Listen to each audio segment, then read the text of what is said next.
साथियों नमस्कार। कल श्रीनगर में माननीय मुख्यमंत्री जी आए थे और ये होता ही है कि जब भी प्रदेश के मुख्यमंत्री किसी क्षेत्र में जाते हैं तो वहां के लोग अपनी समस्याओं को लेकर ये उम्मीद करते हैं कि हम मुख्यमंत्री जी तक अपनी समस्याएं पहुंचाएं। और कल भी यही हुआ। आप सब जानते हैं, पूरा प्रदेश जानता है कि सहकारिता विभाग में एक संस्था ने किस प्रकार से करीब करीब 2000 करोड़ रुपए इस प्रदेश के लोगों के मेहनत की कमाई का पैसा ठगा, और उसमें खास करके हमारी बहनें हैं। कल उस संस्था के द्वारा, उस सहकारी संस्था के द्वारा ठगी गई बहनों ने मुख्यमंत्री तक अपना ज्ञापन देने की कोशिश की और उन्होंने कहा कि मुख्यमंत्री जी को हम अपना ज्ञापन देना चाहते हैं। और पुलिस ने उन्हें एक पार्क में घेर लिया और दिन भर वहीं कैद रखा। जब तक मुख्यमंत्री गए नहीं तब तक उनको कैद रखा।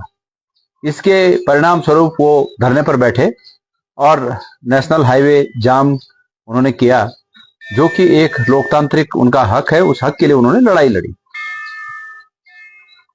सवाल यह है कि माननीय मुख्यमंत्री जी भ्रष्टाचार के खिलाफ कुछ भी सुनने को राजी क्यों नहीं है।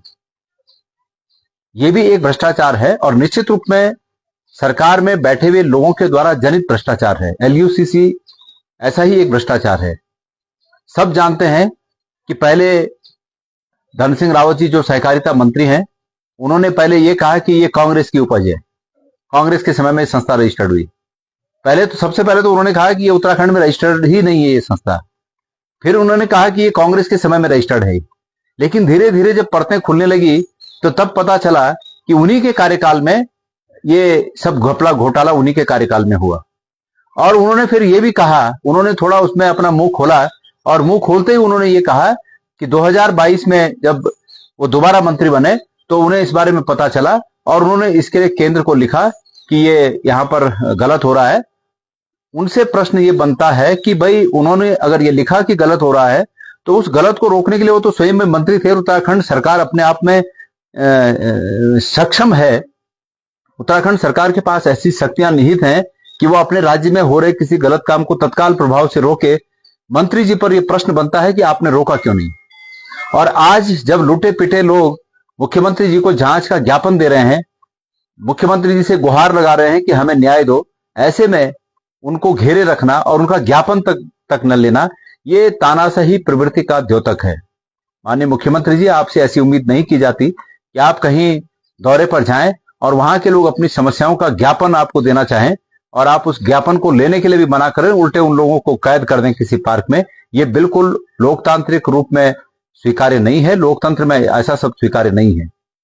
वैसे इस उत्तराखंड में भ्रष्टाचार दिन दूनी रात चौगुनी रफ्तार से फल फूल रहा है और इस प्रदेश के निवासियों को, इस प्रदेश के नागरिकों को इसकी चिंता करनी चाहिए। मुझे एक उम्मीद जगी है और वो उम्मीद ये है कि जैसे सुप्रीम कोर्ट का आपने अभी फैसला सुना होगा कि तमिलनाडु सरकार ने उस प्रदेश के लिए 10 कानून बनाए और उन 10 कानूनों को राज्यपाल ने ठंडे बस्ते में डाल दिया।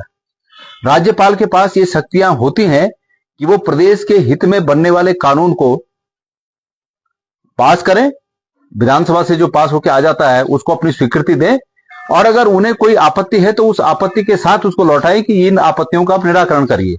और जब विधानसभा उन आपत्तियों का निराकरण कर देती है तो फिर उसके बाद दोबारा राज्यपाल के पास सिर्फ एक ये बात होती है कि उसको उन्हें स्वीकृत करना होता है। लेकिन इस प्रकरण में, जिसका कि सुप्रीम कोर्ट का एक जजमेंट अभी आया है, उसमें यह हुआ कि राज्यपाल ने जब दोबारा उनके पास वो प्रस्ताव आए, वो कानूनों के प्रस्ताव आए, तो उन्होंने वो राष्ट्रपति जी को भेज दिए और एक पिछले 2020 से लेके और अब तक के जितने भी उनके इस प्रकार के प्रस्ताव थे वो सब ठंडे बस्ते में डाल दिए। इससे होता यह है कि राज्य सरकार काम नहीं कर सकती क्योंकि वो कानून पास नहीं हुए तो काम नहीं कर सकती।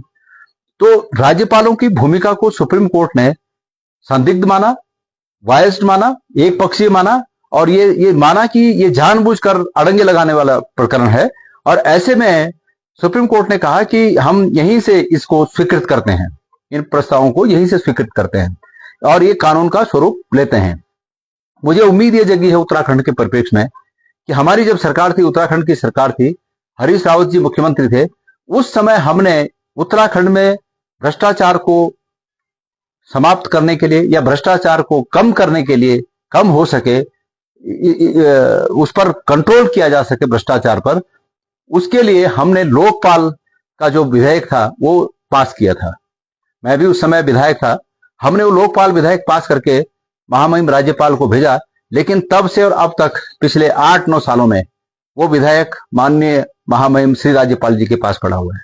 मैं उम्मीद करता हूं कि इस प्रदेश में जहां की भ्रष्टाचार दिन दूना रात चौगुना बढ़ रहा है, ये LUCC तो एक सिर्फ झांकी है और बहुत कुछ अभी बाकी है, तो इस प्रकार के प्रदेश में कोई तो ऐसा माई का लाल हो कि जो इस प्रकरण को माननीय न्यायालय में ले जा सके। कि उत्तराखंड में भी भ्रष्टाचार को रोकने के लिए एक पहल की गई थी, लेकिन उस पहल को भी उस समय के राज्यपाल से लेकर अब तक के महामहिमों ने किसी ने भी उस पर अपनी नजर नहीं फेरनी चाहिए, और पता नहीं वो प्रस्ताव कहां धूल खा रहा है। मैं लोकतांत्रिक पार्टी के रूप में अपनी पार्टी से भी उम्मीद करूंगा कि इस अलख को दोबारा जगाया जाना चाहिए, और हम सब लोग मिलकर इस अलख को दोबारा जगाएंगे कि महामहिम राज्यपाल हमारे उस प्रस्ताव को हरी झंडी दें और इस प्रदेश में भी लोकपाल गठित हो सके, ताकि भ्रष्टाचार पर कुछ लगाम लगे। अभी इसी प्रकरण में, अगर LUCC के प्रकरण में इस प्रकार का अगर लोकपाल इस प्रदेश में होता, तो निश्चित रूप में सहकारिता मंत्री की इस संस्था के प्रमोटरों से जो संबंध हैं, उनकी जांच के लिए लोकपाल में जाया जा सकता था। लेकिन चूंकि नहीं है लोकपाल यहां, इसलिए पुलिस और जो जांच एजेंसियां हैं वो सरकार के इशारों पर काम करते हैं। जितना सरकार कहेगी उतना ही करते हैं। अंकिता भंडारी का केस आप लोग के सामने है कि अंकिता भंडारी के केस में उसी के माता पिता को पूछा जा रहा है कि तुम सबूत लाओ। भाई, क्या वो उस घटना के समय, सबूत के समय वो लोग वहां थे क्या? लेकिन सबूतों को नष्ट करके और उनसे कहा जा रहा है कि तुम सबूत लाओ। ये इसी प्रकार है कि भाई पुलिस एजेंसी उसी रूप में काम करती है जहां तक सरकार उनको कहती है कि आपको ये काम करना है।